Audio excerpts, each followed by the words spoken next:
thank you so much for having me. I am Kyle Simpson, and thank you for the gracious intro. I am thrilled to be here. This is a bucket list item of mine. I've never been to Greece before, first time.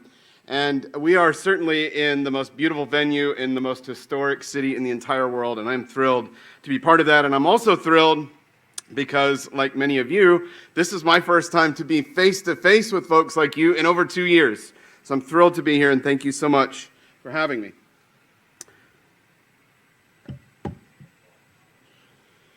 Today I'm going to talk to you, I'm going to share some confessions, and you may think, what is that guy talking about? Is he a player of the game Among Us? And no, that's just the game that my kids play. But I want to talk to you about a different topic, which is imposters, and the related topic that I'm sure you're thinking of, which is imposter syndrome. So an imposter is defined by the dictionary as someone who practices deception. Now, I want to talk about that for a moment because this notion of imposter is almost inherently negative. When we think about an imposter, we think about somebody who is trying to deceive us. There is a malintent involved in being an imposter. And so you may think that there can't possibly be any positive way to spend the idea of being an imposter, and I want to challenge that. And to do so, I want to talk about this imposter syndrome. Because unlike being an imposter where there is malintent, an imposter, someone who suffers from imposter syndrome, this is merely a psychological occurrence. And it causes you to doubt your own skills and talents and to fear that others are going to expose you for being a fraud. So the point that we should take from this is that it is not a real, actual thing that you are intending to deceive the people around you. It is that your brain is tricking you into believing that that is true. Your brain is tricking you into believing that everyone around you is an expert, their skills are superior to yours, and that somehow you're going to be found out for being inferior. Now, I want to talk about this in a different light because rather than thinking about this in a negative sense as a syndrome that holds us back, that we have to cope with, I want to try to spin a different light, one that is positive, that is an identity that we can move towards. Before I do so, though, I need to give you a couple of disclaimers. So number one, I am not a doctor nor a psychologist. This is a very real, actual condition that people suffer from, and it has been studied, and there's real, actual science behind it. Don't hear anything that I have to say today to be dismissive or trying to refute any of the actual science behind it. Number two, this condition that people feel, it disproportionately affects people from other, often more underrepresented groups. And though I have experienced imposter syndrome, I cannot fully appreciate and understand. Though I try to empathize, I cannot fully understand the same lived experiences that many of you have had with this particular condition. And so I consider that to be a shame that we struggle with this, and I'm hoping that these thoughts will help us to move forward in a positive way. And number three, I will say that many others have articulated far better thoughts on this topic than I think the ones that I have to share with you. So I am not in any way trying to undo any of what has been said very helpfully on this topic, maybe just add a little bit more to the mix. Speaking of those that have said amazing things about this topic before, I want to highlight this article by Louise Curtis. It advances this idea of concert imposter syndrome, which is this fantastic metaphor. I wouldn't do it justice except to say, if you're at a concert and you're singing the lyrics to your favorite band's song, and then you see somebody next to you knows more lyrics than you, and you immediately start to doubt, am I not a good enough fan? And if we relate that to our work, and Louise expertly relates this to our work experiences, the lived experiences we have. The link here that you can get from the slides for the blog post and also for a TED Talk that Louise did, I highly recommend. I wanted to pull out a couple of quotes from near the end because Louise does such a great job of turning this into a positive. First, when I feel imposter syndrome start to bite, I know this means I'm passionate about something and that I'm surrounded by the right people to help me improve. And I just love this positive and hopeful spin. If you're feeling like an imposter, you're probably in the best possible position to learn and grow. All you need to do is embrace the experience. Such great thoughts on this topic, and there are many others out there. In fact, as I was preparing this talk and researching and finding fantastic articles and talks like this, I had my own imposter syndrome thinking, I don't have anything useful to say on the topic, and should I just stop right here? And you may be wondering, okay, are we about done with this talk? But I want to go in a different direction. And so I hope you'll stick with me for the next few moments. As I said, I want to revisit this notion of impostorism, an identity that is often thought of as negative, and I want to see if we can recast this in a positive light. So let's go back to our thesaurus and let's look at some of the common words, the synonyms that are associated with this word imposter. And I'm going to deliberately take the ones out of the mix that are absolutely negative, that are operating with this malintent, as we said, because we want to focus on, are there any positive nuggets to pull out? And a few of these that jumped out at me. Actors and imitators, that is an essence of being an imposter, is actor or imitator. And we don't think of those as negative inherently. We think of those as entertaining and potentially useful. But it's this third one that jumped out at me.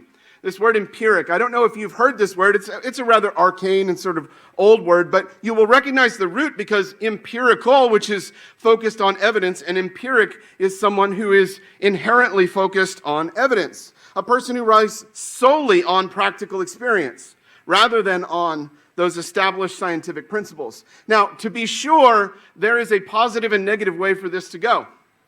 This so-called fake it until you make it mindset can be both helpful and harmful.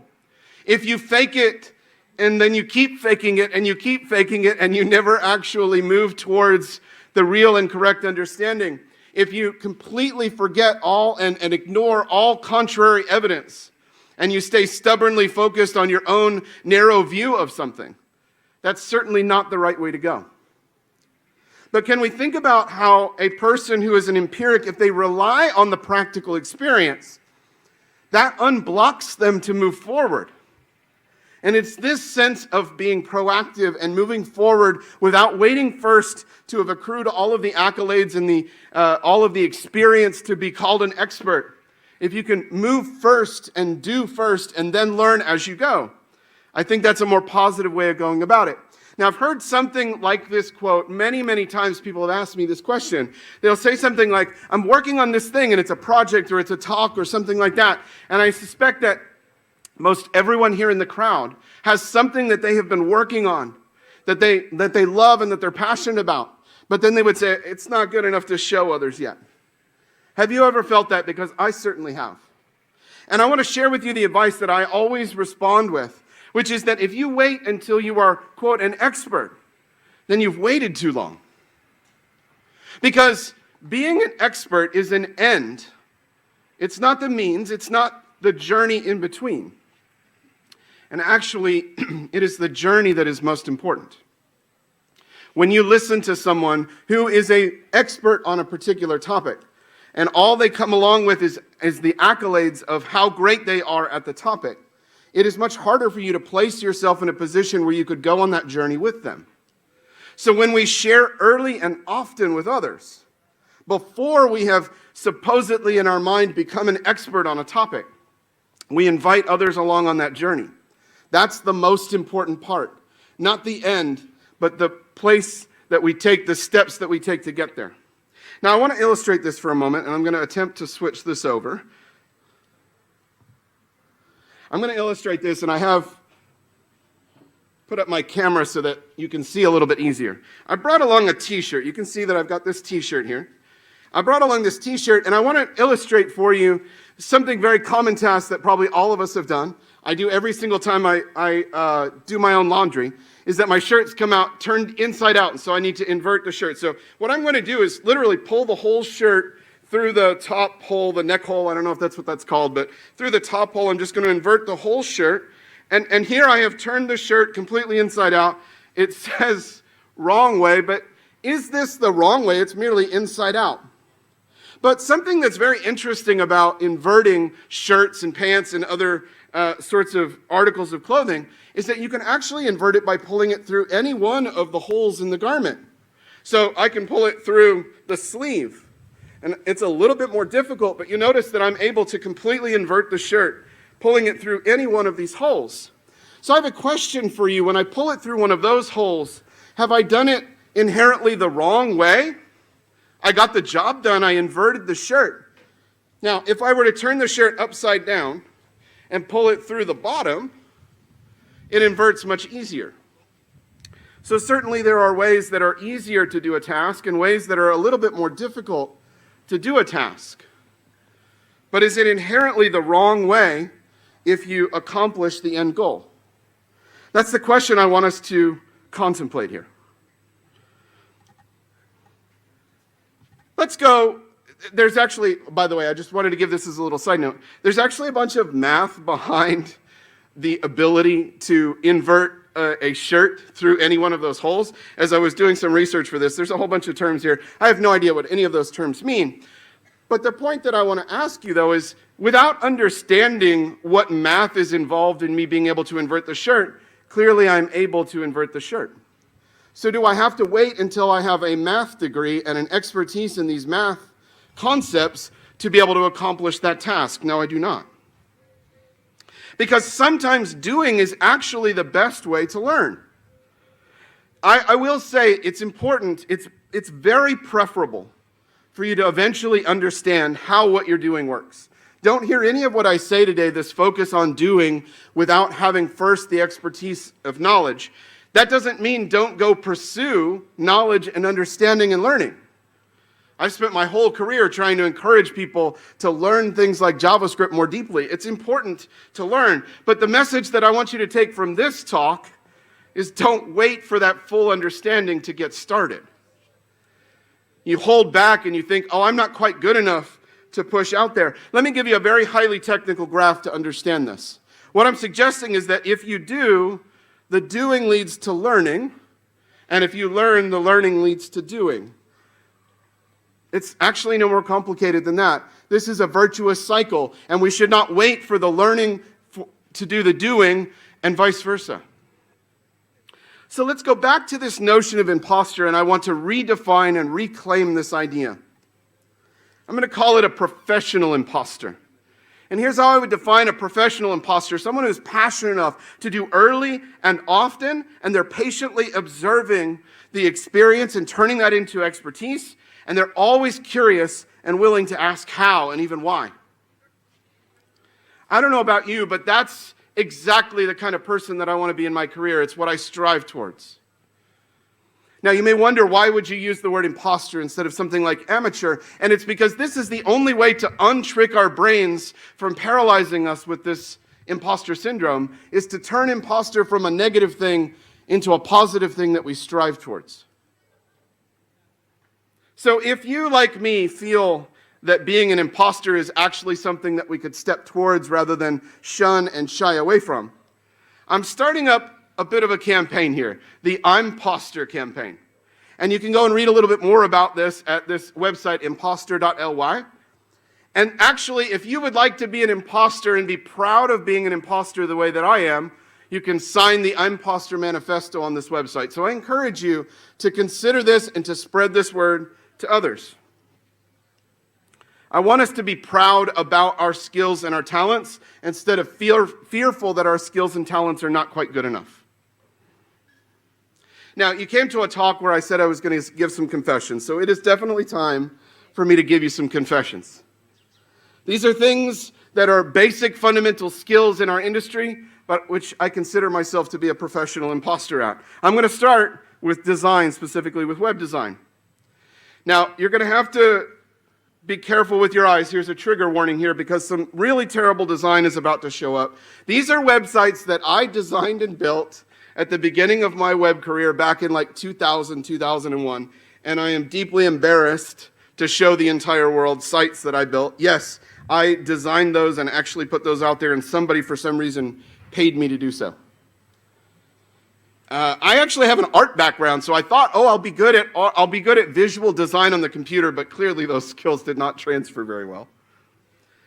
Now, some 20 to 21 years later, I would hope that I've gotten a little bit better, but maybe not so much better. Here's a couple of recent apps that I've built. On the left, you see this flash math cards. I built this for my kids to practice math, like addition, subtraction, multiplication, division. If you have kids and you want to have them, you can check that out at flashmath.cards. It just is a free little app that you can use to practice math.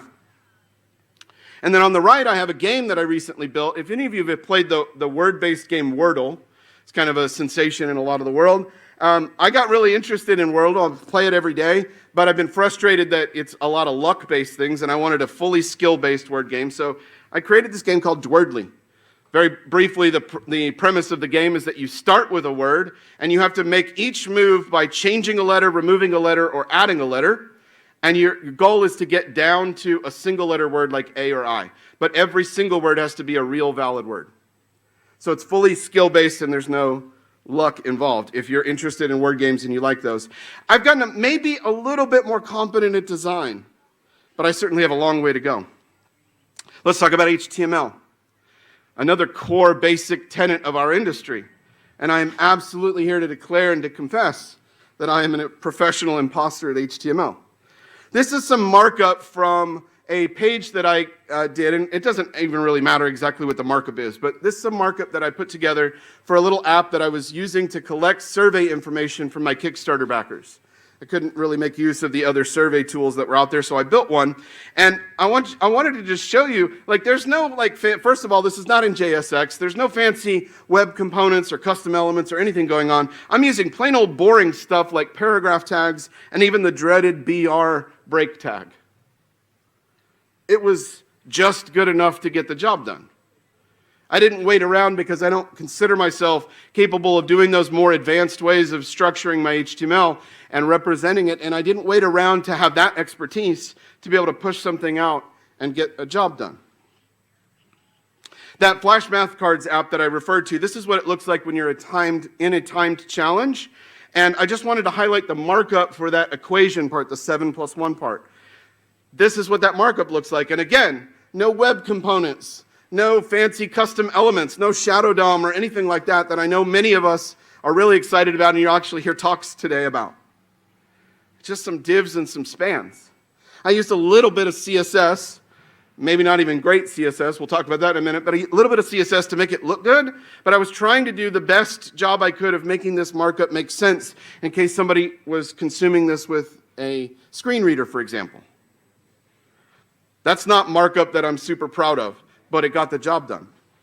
On that game, Dwardly, I was talking about, I have a light mode and dark mode selector because I know that's all the rage these days. And I've seen these little toggle buttons all over the web. Many of you have seen them as well, I'm sure. I've seen these little toggle buttons, and I thought, oh, I'm just going to Google and go grab the markup in CSS that some other more professional person at this has done. But unfortunately, the only examples that I found when I was Googling were they used an input checkbox, like an on-off semantic for the toggle button. And that doesn't match the semantic that I'm trying to toggle between two affirmative options, light mode and dark mode.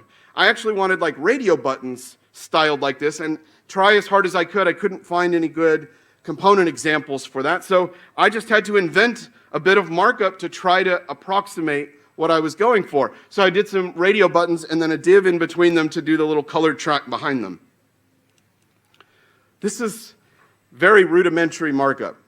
And there isn't a lot of like that I could show off. Like I'm not going to put that on my resume and say, look how awesome I am. Hire me because I'm a professional markup expert. Speaking of the CSS to style things, let's talk about how I'm a major professional imposter at CSS. Barely competent, but maybe just enough to get the job done. This is what it looks like when the color mode selector has been switched to dark mode. And I wanted to just briefly show you some of the CSS that I used to control that little toggle. So I have the selector there, of course, and I'm barely using CSS Grid. I've read like some tutorials and I copied a few things. I kind of understand a little bit just to kind of lay it out, but not particularly well. I'm hiding the actual input radio buttons. And then I wanted to highlight for you this z-index -1. I needed the track to hide behind the little movable thumb. And I'm sure there's probably a better way of doing this, but I'm not sophisticated enough to know how to do so. So I fell back on my old friend z-index. Z-index -1, put it behind the two labels. Speaking of those labels, the way I drew the thumb is actually to have a before and after pseudo element for those labels, and based upon which one of the two radio buttons is checked, it shows that before or after pseudo element respectively, and then it shows that little circular thumb. Again, there's probably way better ways of doing it, but I just wanted to get the toggle done and not be blocked by the fact that I'm not an expert at it. Since I'm talking about colors, let's talk about colors in CSS for a moment. Because when I was going to do light mode and dark mode, I naively thought, like maybe some of you, that all I needed to do was just simply flip-flop the darks and the lights. So here's what those light mode colors are for my game. And then I thought, oh, I can just switch the dark with the light and vice versa, and that'll be enough, and it looks terrible. So when you switch to dark mode, you actually have to have an entirely different color scheme. Because I needed a different light on dark than I was using the dark on the light. And I needed to do the thumb in orange to make it stand out because it was kind of hiding. It wasn't really particularly visible in the dark mode when it was just that gray. So how am I storing those in my CSS? Well, what I wanted was actually in light mode and dark mode, sometimes I needed to be able to do the same color but different levels of transparency. And I don't know about you, but I don't like repeating my color definitions over and over. So I tried to figure out a way, I did a bunch of Googling to figure out how do I represent a color once and then dynamically apply a different alpha in different color modes, for example. And I couldn't find any good example of doing this. A lot of people just rely on like CSS preprocessors. But I wanted this computation to be done at runtime in the browser without any tooling. And I figured out that you can actually, I sort of stumbled on this, that you can store the colors in their numeric RGB components rather than as hex code. And then by doing that, you'll notice I have that color edit letter there that's using the color orange too. Because I'm not specifying an alpha, it's defaulting to 100% alpha. But then 2 lines down, I'm using the exact same color and I'm applying an 80% alpha to it. And that works where no other thing that I could figure out would allow me to dynamically use the same color definition with different opacities. Probably much better ways of doing it, but I'm not sophisticated enough to figure those out. Speaking of things that I'm not sophisticated enough to figure out, layout. Responsive design is all the rage and has been for like a decade. And many of you are experts at this. And I see all kinds of websites out there that use different layouts for different phones and tablets and orientations and things like that. And for my game, I wanted it to be responsive, of course, to all these different devices, but I am not sophisticated or smart enough to know exactly what to hide and show and in what positions. So I came up with, I haven't seen anybody else doing this, I came up with the next best thing, which is that I'm actually taking the VH and VW units, that's the 1/100th of the width and height respectively. I'm taking those units and I'm basically scaling everything else in the UI off of those units. So as the screen is stretched to different sizes or to different orientations, those mean different things and everything else just scales itself proportionally.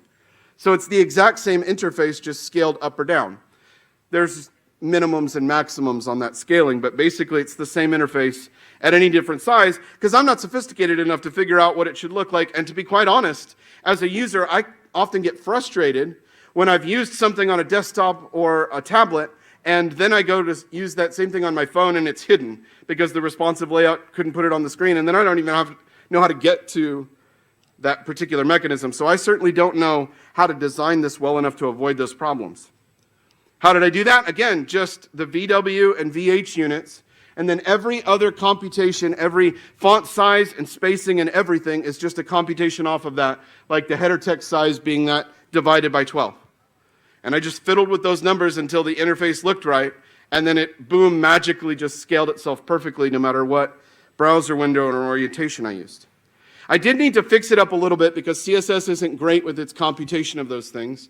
And so I am using a little bit of JavaScript to apply a dynamically computed width and height. And I'm calling this exact same JavaScript not only at load, but also if there's an orientation change so that it's recomputing if you turn your device to the side or something like that.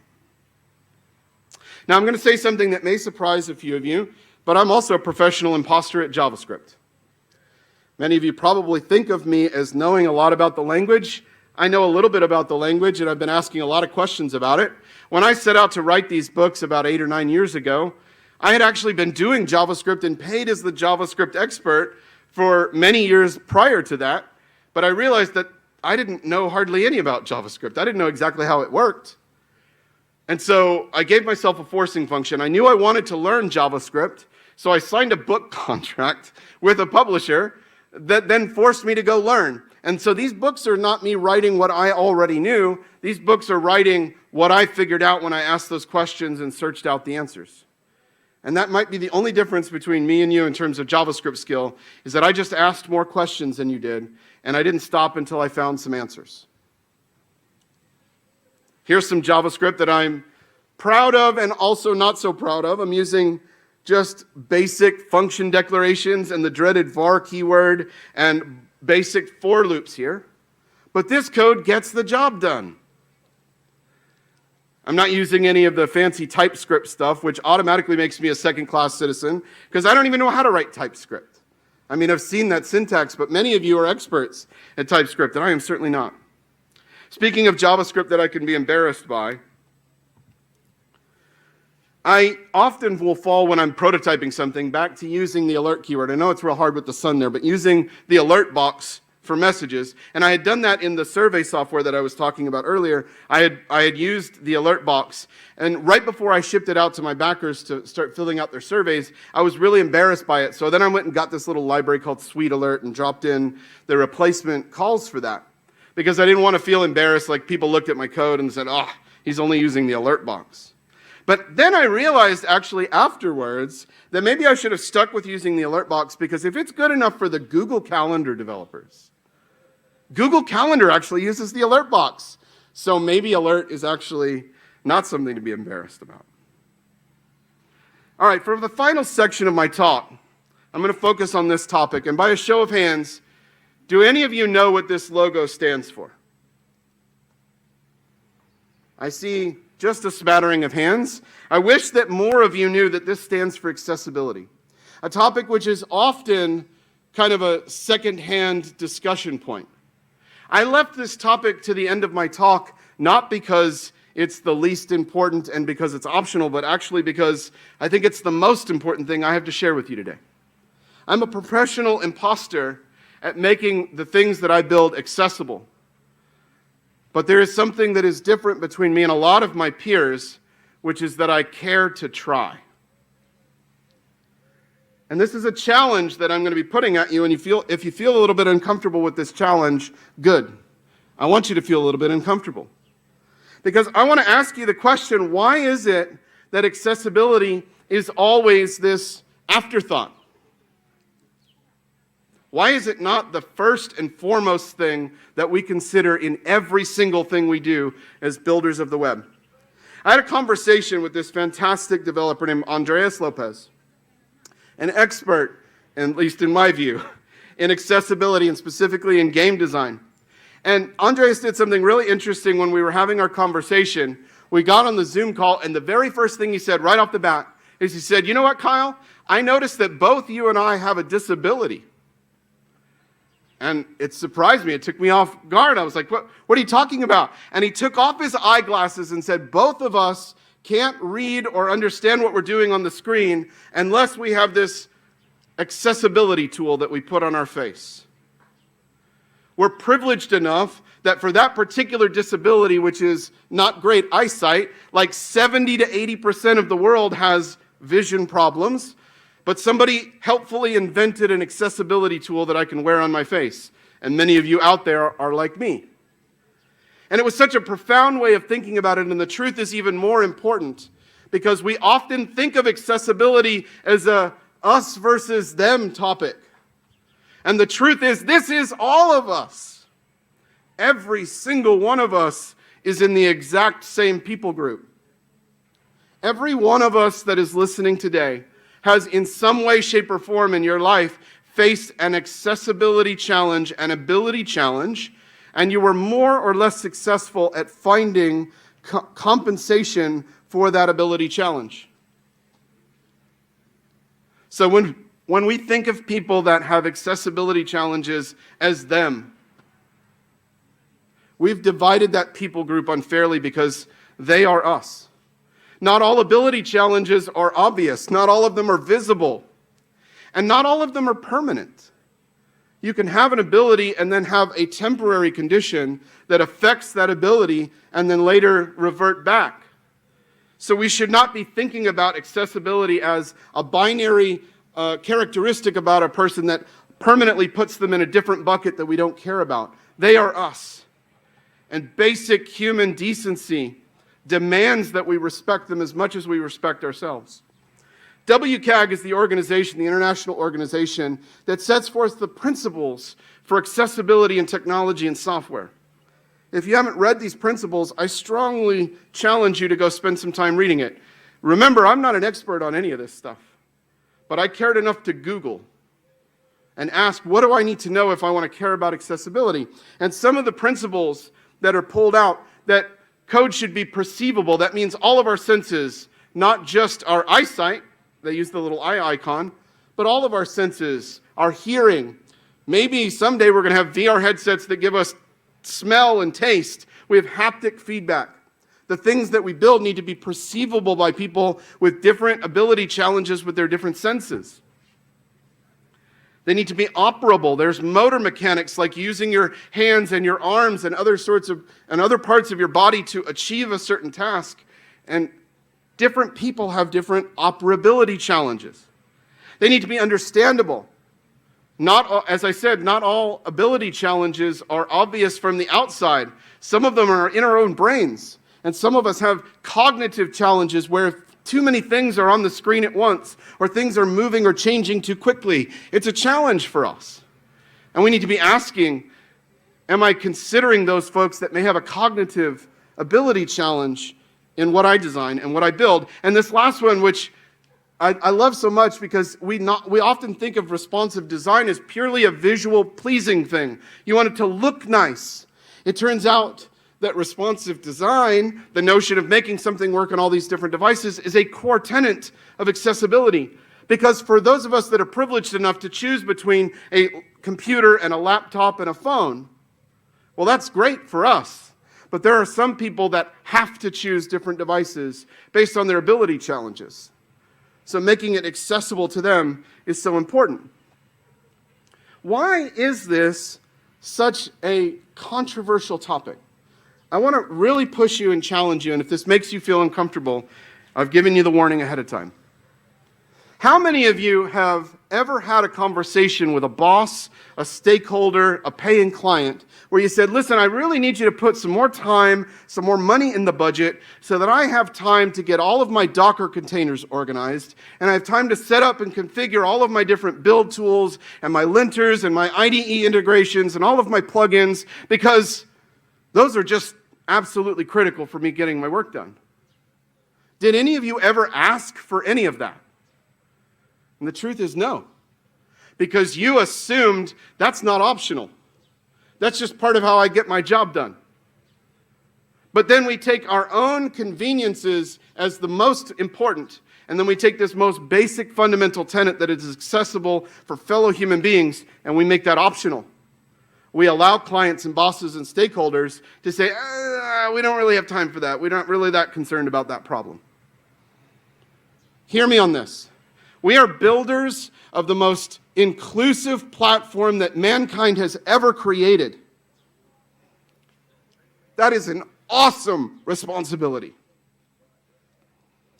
And it is us on the front lines as builders, not all of those ignorant stakeholders. It is us on the front lines as builders that have the responsibility to not make this optional. You don't let a boss or a stakeholder say, we don't have time in the budget for that. You say, I don't build things that aren't accessible, period. Your fellow human beings deserve that. And to the extent that we are lazy or we are too scared to push back, we're betraying our fellow human beings. Here's some markup that I wrote for that game, the dwardly game. I'm not an expert at this stuff, but I Googled to figure out some ARIA attributes like ARIA label and ARIA atomic and role.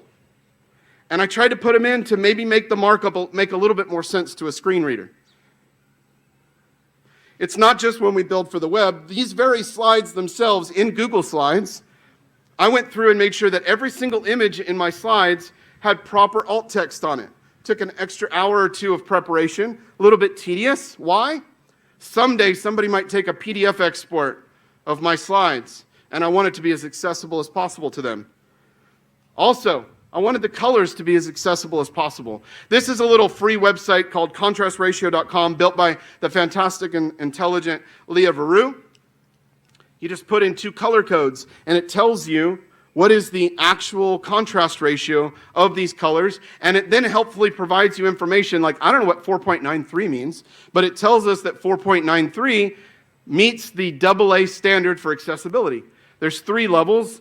AA is in the middle, and then AAA is much harder to attain, but AA is generally considered like pretty good.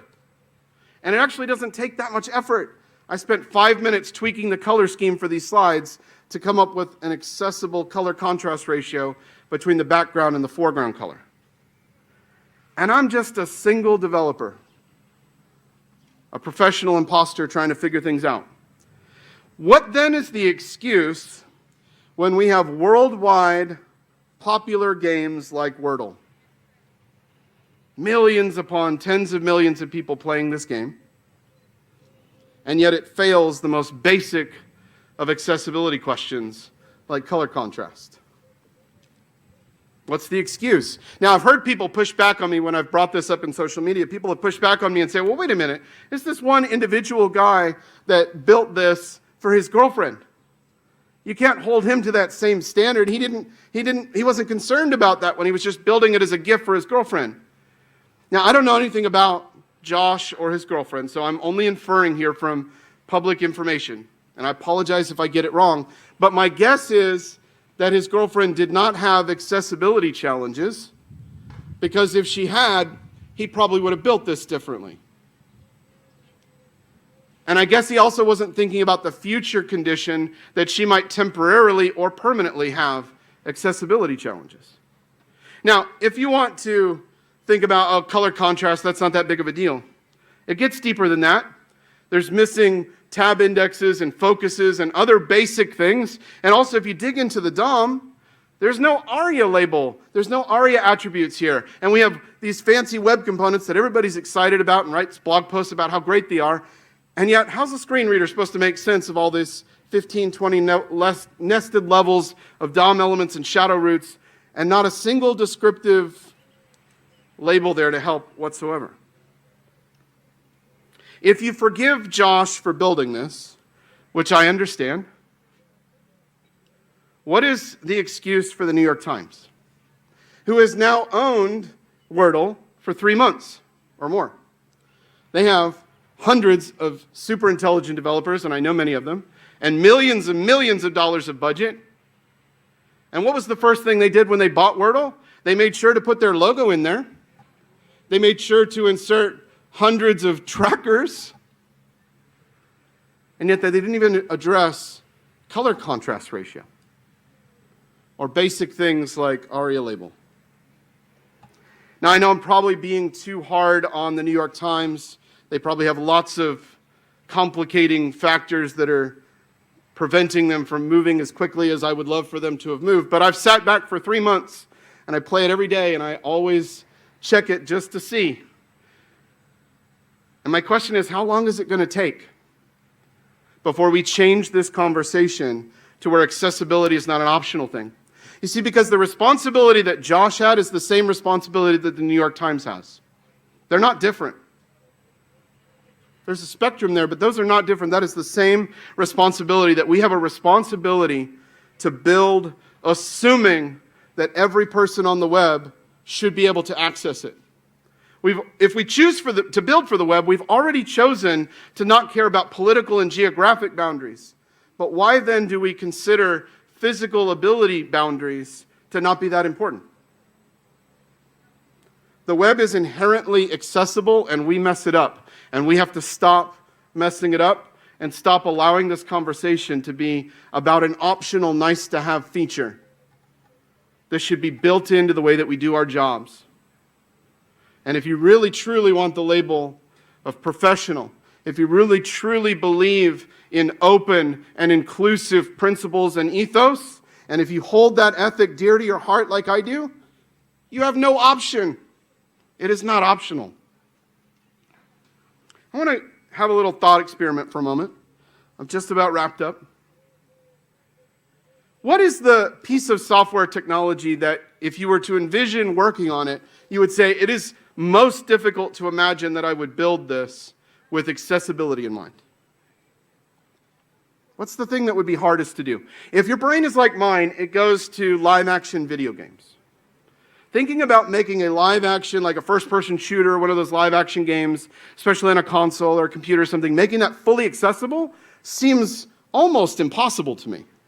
Now, side note, the platforms like Microsoft and Sony have built, they actually do have a lot of accessibility things built into the platform, and game developers do try to take advantage of it. I've asked folks like Andreas about this, and they said, it's better than nothing, but it's not great.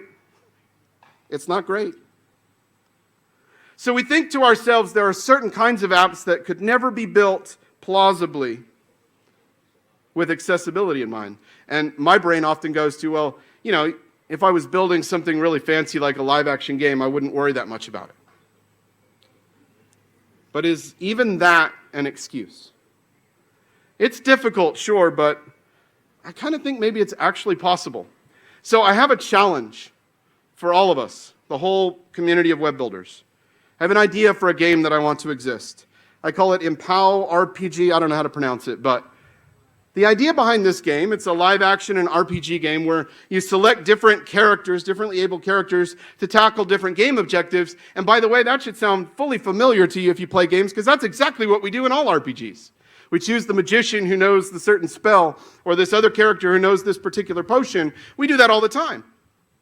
Why not, then, bring physical abilities to the forefront and say that we're choosing characters that have different abilities and different ability challenges, and those are actually not hindrances, but they're actually affordances that help them to complete tasks better.